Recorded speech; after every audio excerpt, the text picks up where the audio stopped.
পাওয়ার কিছু নেই। ওরে ভয় নাই, তোর ভয় নাই, হাসিতে হাসিতে প্রাণ যে করিবে দান, ওরে ক্ষয় নাই, তোর ক্ষয় নাই। ঠিক কিনা? হযরত মাওলানা আহমদুল্লাহ আমাদের উস্তাদ, হাজার হাজার আলেমের উস্তাদ তিনি, মুহাদ্দিস আল জামিয়াতুল ইমদাদিয়া কিশোরগঞ্জ। তো হযরতের বরকতান আমাদের এই মজলিসে পড়েছে, এই জন্য আমি মনে করি আমরা ধন্য। ইসলামের জলসায় কিছু আদব রয়েছে, তোর মধ্যে শ্রেষ্ঠতম একটা আদব হলো একত্রিত হয়ে বসা।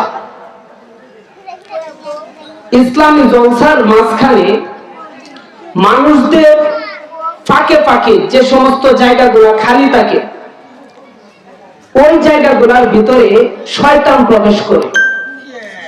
আচ্ছা, আপনারা কি চান যে আমাদের মাঝখানে শয়তান প্রবেশ করে আমাদের মনটাকে মাহফিল থেকে বের করে বাহিরে নিয়ে যাক? চান এটা? যদি না চান, তাহলে দিনের স্বার্থে ইসলামী মজমা, ইসলামী জলসার বাগানের স্বার্থে মাঝখানে যে ফাঁকা জায়গা আছে, ফাঁকা জায়গাটুকু ফিল আপ করে বসেন ইনশাআল্লাহ। এমন একটা প্রিপারেশন নিয়েছি আপনাদের জন্য, অল্প সময়ের সেই নসিহতের দ্বারা আপনারা অনেক কিছু বুঝতে পারবেন। সুতরাং মাঝখানে যে ফাঁকা জায়গাটুকু রয়েছে, ফাঁকা জায়গাটুকু ফিল আপ করে বসেন। আশা করি কিছুক্ষণের মধ্যে আমাদের পিছনের জায়গাটুকু ভরে যাবে বাহিরের শ্রোতাগণের দ্বারায়। আলহামদুলিল্লাহ, আলহামদুলিল্লাহি ওয়া কাফা ওয়া সালামুন আলা ইবাদিহিল্লাযীনা ইসতাফা। أما بعد فأعوذ بالله من الشيطان الرجيم. بسم الله الرحمن الرحيم. يسألونك عن الروح قل الروح من أمر ربي وما أوتيتم من العلم إلا قليلا. صدق الله المولانا العظيم. عن أبي سعيد الخدري رضي الله تعالى عنه قال قال سمعت رسول الله صلى الله عليه وسلم يقول من رأى منكم فليغيره بيده فإن لم يستطع فبلسانه فإن لم يستطع فبقلبه وذلك أضعف الإيمان. সবাই দরুদ ইব্রাহিম পাঠ করি। আল্লাহুম্মা সাল্লি আলা মুহাম্মাদিন ওয়া আলা আলি মুহাম্মাদ কামা সাল্লাইতা আলা ইব্রাহিম ওয়া আলা আলি ইব্রাহিম ইন্নাকা হামিদুম মাজিদ.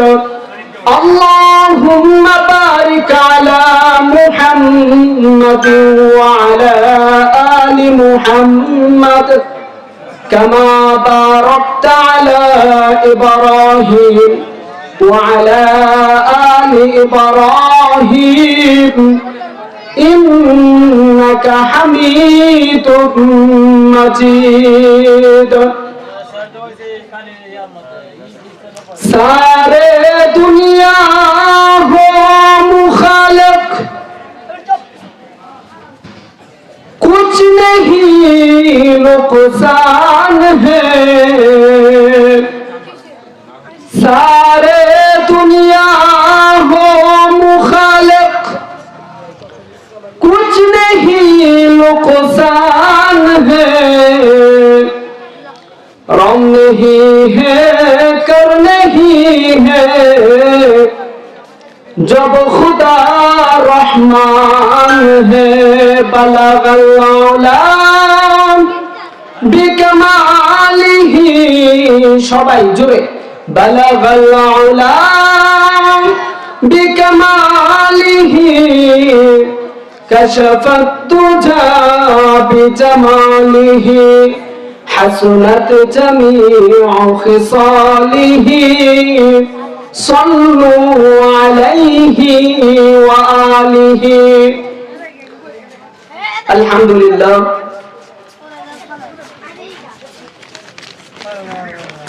মাদ্রাসা আবু বকর সিদ্দিক রাদিয়াল্লাহু তাআলা আনহু এতিমখানার উদ্যোগে 17তম ওয়াজ ও দুয়ার মাহফিলের সম্মানিত সভাপতি, আমার মুরব্বী বাবারা, যুবক ভাইয়েরা, নিষ্পাপ বেগুনা মাসুম শিশু বাচ্চারা, পর্দার আড়ালে অবস্থানরত আমার শ্রদ্ধেয় মা ও বোনেরা, সর্বপ্রথম ওই মহান রব্বুল আলামিনের দরবারে শুকরিয়া জ্ঞাপন করি যে মহান রব্বুল আলামিন অত্যন্ত দামি মাস শাবান মাসে রমজানের আগ মুহূর্তে আমাদেরকে জান্নাতের বাগানে আসার বসার কিছু কথা বলা এবং শোনার তৌফিক এনায়েত করেছেন। এজন্য সবাই উচ্চ আওয়াজে জুরমিল মুহাব্বতের সাথে শুকরিয়া জ্ঞাপন করি, সকলে বলে আলহামদুলিল্লাহ। মুহতারাম হাজিরিন, আজ আপনাদের সম্মুখে কোরআনুল কারীম থেকে একখানা আয়াত তেলাওয়াত করেছি। সে আয়াতের আলোকে 5 মিনিট আপনাদের সম্মুখে কথা বলবো। হযরত চলে এসেছেন, আমি এলাকার মানুষ, সব সময় কথা বলতে পারবো। এরপরেও যেহেতু সূচনা করেছি, 2-1 মিনিট কথা বলি, আপনারা চান? আল্লাহ তাআলা কোরআনুল কারীমে বলেন, ইয়াসআলুনাকা আনির রূহ, ও নবী আপনার সাহাবারা রূহ সম্পর্কে আপনার কাছ থেকে জানতে চায়। কুলির রূহ মিন আমরি রব্বি, আপনি তাদেরকে রূহ সম্পর্কে বলুন, ওয়ামা উতীতুম মিনাল ইলমি ইল্লা কলিলা, রূহ সম্পর্কে তোমাদেরকে যে জ্ঞান দেওয়া হয়েছে সেটা নাথিং, মানে কিছুই না। আচ্ছা, আমাদের বডির ভিতরে একদম বৃদ্ধতলিতে ছোট্ট একটা স্পট যদি পড়ে, বর্তমান যে চিকিৎসা বিজ্ঞান রয়েছে পরীক্ষা করে চেক আপ করে আমাদের ভিতরের কলিজার মধ্যেও যদি একটা স্পট থাকে, সেটা পরীক্ষার মাধ্যমে বেরিয়ে আনা যায় কিনা? বের করে আনা যায়। কিন্তু আল্লাহ পাক রব্বুল আলামিন প্রত্যেকটা মানুষের ভিতরে একটা রূহ ঢুকায়া দিয়েছেন। সে রূহটা আজ পর্যন্ত কেউ দেখতে পেরেছে? পায়নি। যদি দেখতে পাইতো তাহলে এই রূহ নিয়ে যে কি আলোচনা সমালোচনা হতো, আর নাস্তিকরা এখানে কত পরিকল্পনা করত, সেটা আমাদের ধারণার বাহিরে। কারণ রূহ এমন একটা আল্লাহ প্রদত্ত, যেটাকে ধরা যায় না, ছোঁয়া যায় না, স্পর্শ করাও যায় না। আল্লাহ পাক রব্বুল আলামিন রূহ সম্পর্কে যে জ্ঞান দিয়েছেন আমাদেরকে, ওমা উতীতুম মিনাল ইলমি ইল্লা কলিলা, সেটা একেবারে নাথিং, কিছুই না। নাস্তিকরা বলে যে রূহ যে বিষয়টা কোরআনুল কারীমে বলা হয়েছে সেই জিনিসটাকে আমরা দেখি না। সুতরাং যেটা দেখি না আমাদের 2 নয়নে, সেটা বিশ্বাস করি না গুরুর বচনে। আমেরিকাতে বিজ্ঞানীরা রূহ সম্পর্কে গবেষণা করেছে। আপনারা অত্যন্ত আশ্চর্যবোধ হবেন যে কিভাবে তারা নাস্তিকরা রূহটাকে গবেষণা করেছে।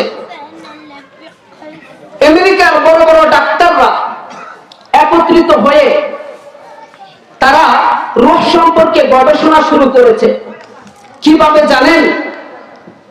একটা রোগীকে বেডের উপরে শোয়াচ্ছে, শোয়ানোর পরে রোগীর প্রত্যেকটা পালস মনিটরিং করে কম্পিউটারে।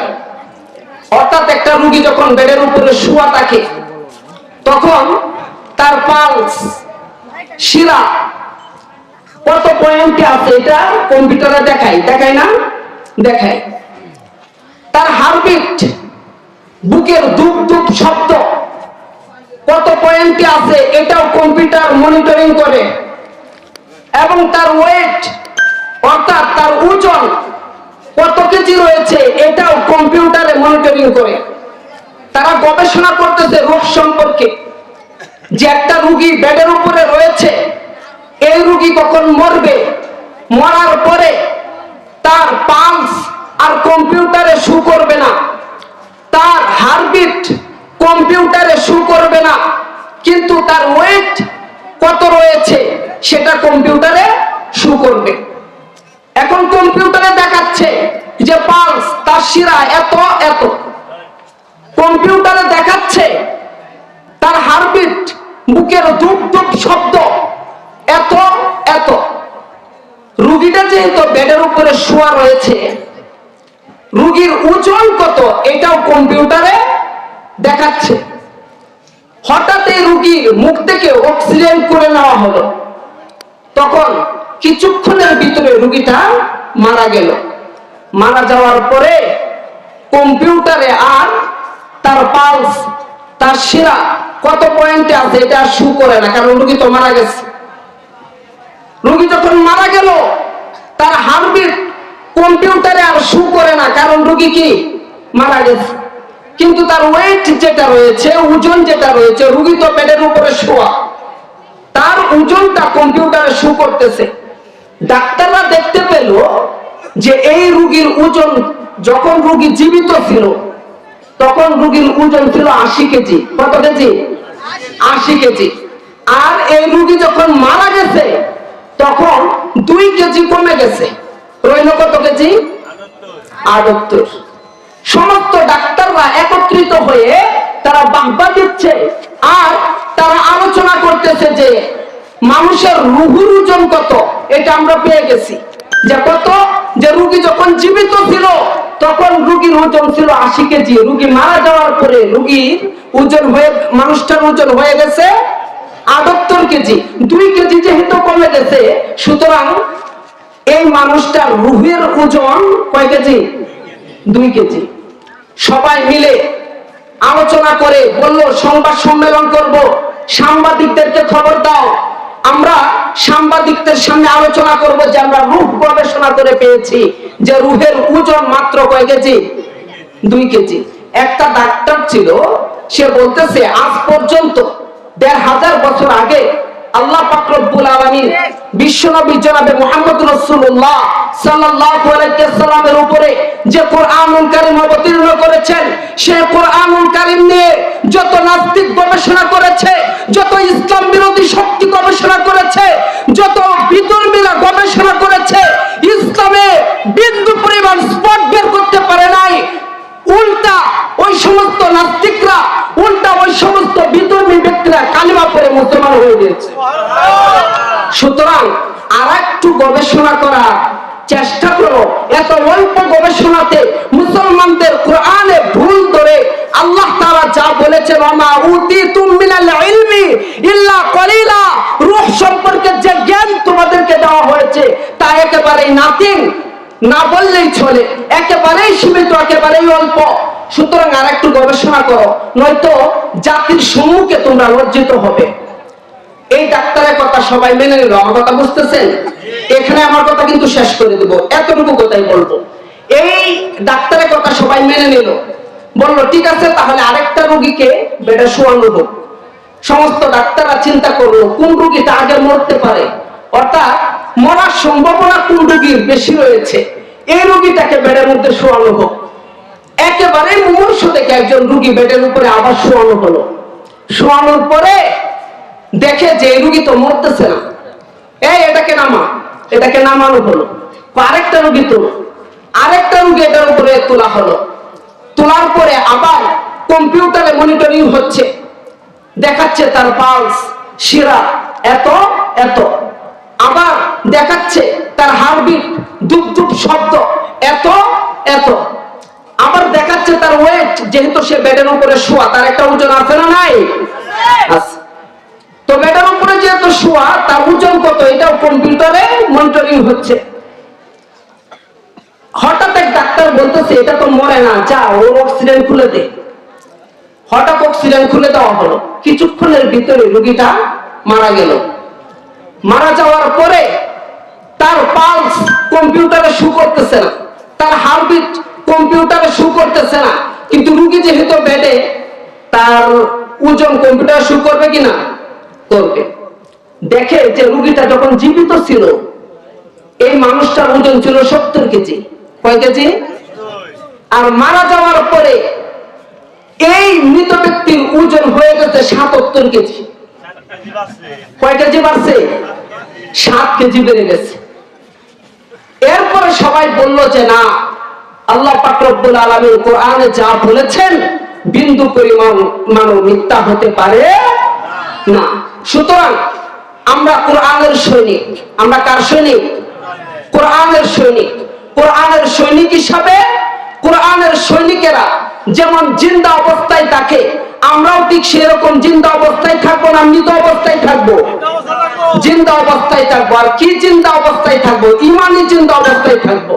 আর ইমানি চেতনা নিয়ে যদি আমরা জিন্দা থাকতে চাই, তাহলে দূরের মেহমানরা আমাদের মাহফিলে উপস্থিত হয়েছেন, হযরত এখন বয়ান করবেন, যতক্ষণ বয়ান করবেন ইনশাআল্লাহ আমরা কেউ মাহফিল থেকে বেরিয়ে যাব। আল্লাহ পাক রব্বুল আলামিন আমাদের সবাইকে কোরআনের দেখানো সঠিক পথে নিজের জীবনকে পরিচালনা করার তৌফিক দান করুক। সকলে বলে আমিন। ওয়া আখিরু দাওয়ানা আলহামদুলিল্লাহি রাব্বিল আলামিন।